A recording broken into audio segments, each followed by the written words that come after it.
7h13 sur RMC, votre invité Jean-Jacques Bourdin, le professeur Michael Greenberg, chef du service de médecine de la reproduction et préservation de la fertilité à l'hôpital Jean Verdier de Bondy, en Seine-Saint-Denis.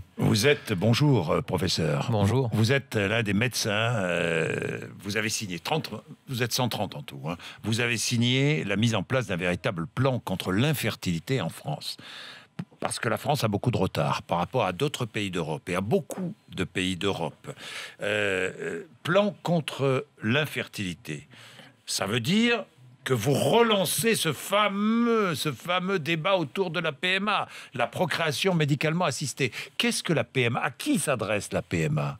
La PMA aujourd'hui s'adresse principalement pour les couples infertiles. Ça, c'est très clair, les couples qui n'arrivent pas à avoir d'enfants, que ce soit pour un problème masculin, féminin ou un problème des deux côtés, un problème mixte. Bon, alors comment intervenez-vous pour ces couples avec la PMA? Alors, pour ces couples, on va intervenir en général en essayant d'identifier le problème, ensuite de stimuler la patiente au niveau de ses ovaires, et si on va jusqu'à la fécondation in vitro, aller récupérer des ovules, des ovocytes, via une ponction, pour prendre ces ovocytes, les mettre au contact des spermatozoïdes de son conjoint qui ont été recueillis eux-mêmes, pour faire des embryons qui sont replacés ensuite dans l'utérus. Sont replacés dans l'utérus. Voilà une pratique qui est interdite en France. Ça, c'est complètement autorisé en France. Ah, bah voilà, c'est autorisé. Bon, qu'est-ce qui n'est pas autorisé? Qu'est-ce qui n'est pas autorisé? Il y a des choses qui sont autorisées mais qui ne fonctionnent pas. La première, c'est ce qu'on appelle le don d'ovocytes. Le don d'ovocytes en France, quand une femme n'a plus d'ovules dans ses ovaires et qu'elle a besoin, puisque la médecine là est totalement démunie, de prendre les ovaires ou de demander les ovules d'une autre femme pour ne pas donc transmettre son patrimoine génétique, puisque ça n'est pas possible. Et donc de féconder les ovules de cette donneuse avec les spermatozoïdes de son propre conjoint pour faire des embryons et les replacer dans l'utérus de la patiente qui avait le problème avec son manque d'ovules, eh bien ça aujourd'hui on a 3 à 5 ans d'attente en France. Donc les couples se tournent vers l'étranger. Voilà, les couples vont, pour ces dons, vont à l'étranger.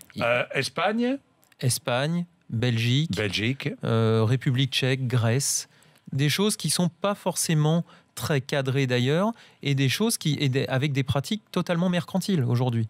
Bon, mais pourquoi est-ce que malgré la promesse de François Hollande, pourquoi est-ce que ça reste impossible? Mais sans doute pour plusieurs raisons. D'une part, une communication qui est insuffisante.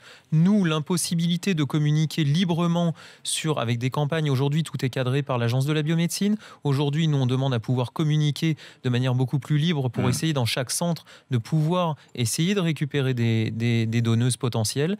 Et il faudra mettre sur le tapis l'histoire de l'indemnisation de ces donneuses. Aujourd'hui, il faut rétribuer les donneuses. Je pense qu'aujourd'hui, il faut se poser cette question, puisque le manque qu'il y a aujourd'hui de donneuses, clairement, quand on regarde par rapport à nos pays voisins qui pratiquent cette activité sans avoir de délai d'attente, eh bien, ils rétribuent les donneuses. Et le pire, c'est que c'est l'incohérence totale du système, où le système français cautionne finalement cela, puisque une femme française qui va aller à l'étranger va pouvoir bénéficier d'une subvention jusqu'à 1 500 € de la sécurité française pour aller à l'étranger, pour faire ça. Vous avez aidé des femmes à aller à l'étranger vous-même? Bien sûr, j'aide tous les jours des femmes à aller à l'étranger. Tous les jours des femmes, des couples qui ont envie d'un enfant, qui ont ce désir d'enfant extrêmement fort. Et qui ne veulent pas attendre 3 à 5 ans. Et qui ne veulent pas attendre 3 à 5 ans. Vous réclamez l'ouverture de la PMA à toutes les femmes. Je dis bien toutes les femmes, même aux couples homosexuels, évidemment. Toutes les femmes, indépendamment de leur mode de sexualité. Voilà, ça dépasse le débat autour du mariage homosexuel et le fameux débat qui, finalement, a figé tout, a tout figé. Bien sûr. Non, mais c'est une réalité aujourd'hui. On a des progrès médicaux, on a une évolution de la société. Donc, il y a un moment, on ne peut pas fermer les yeux et faire comme si tout cela n'existait pas. Et je crois qu'aujourd'hui, il faut pouvoir accompagner les gens plutôt qu'ils aillent se faire traiter à l'étranger, en général à reculons. D'ailleurs, ils ont une confiance dans la médecine française. Donc, continuons de leur donner confiance avec des techniques qui sont maîtrisées par nous, que l'on peut encadrer, bien sûr. La médecine aide les femmes à avoir un enfant quand elles ne peuvent pas en avoir naturellement. C'est cela. Enfin, naturellement, quand physiologiquement, elles ne peuvent pas en avoir. Bien sûr, elle est censée les aider pour cela. Après, pourquoi les mettre des jugements sur le fait qu'une femme soit célibataire, le fait qu'une femme soit avec une autre femme? là n'est Oui, pas notre problème. Oui, c'est pas votre problème de médecin. Non, C'est la raison pour laquelle vous avez signé ce texte, d'ailleurs. bien sûr, et pour la raison pour laquelle je les accompagne d'ores et déjà, même contre ce que Même nous contre autorise la à loi. faire. Même contre la loi.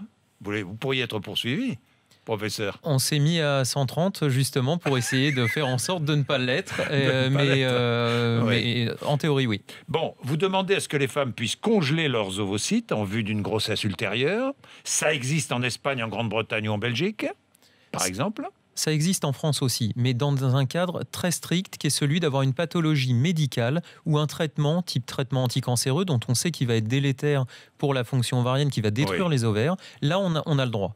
En revanche, une femme qui vient à 32, 33, 34 ans, parce qu'elle n'a pas de conjoint, parce qu'elle n'a pas encore trouvé le bon, parce qu'elle veut mener à bien sa carrière professionnelle. Aujourd'hui, si elle veut congeler des ovules, parce qu'on sait que si jamais elle a une infertilité à 40 ans, les résultats de la PMA sont dramatiquement mauvais. Donc il va falloir...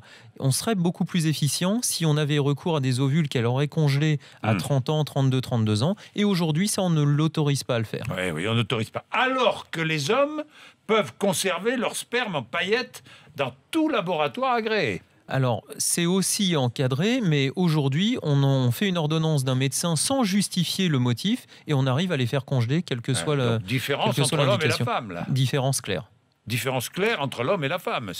Il faut absolument effacer cette différence, professeur. Il y a déjà une inégalité reproductive. L'homme peut se reproduire quasiment tout au long de sa vie, la femme pas.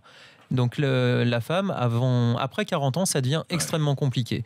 Donc bien sûr qu'il y a une inégalité, on peut la gommer partiellement en leur restituant une liberté, en leur donnant la possibilité de mettre de côté des ovocytes si elles le veulent. Il n'y a aucune obligation. Et oui, on va le cadrer, mais on ne peut pas interdire et aller les laisser faire ça à l'étranger.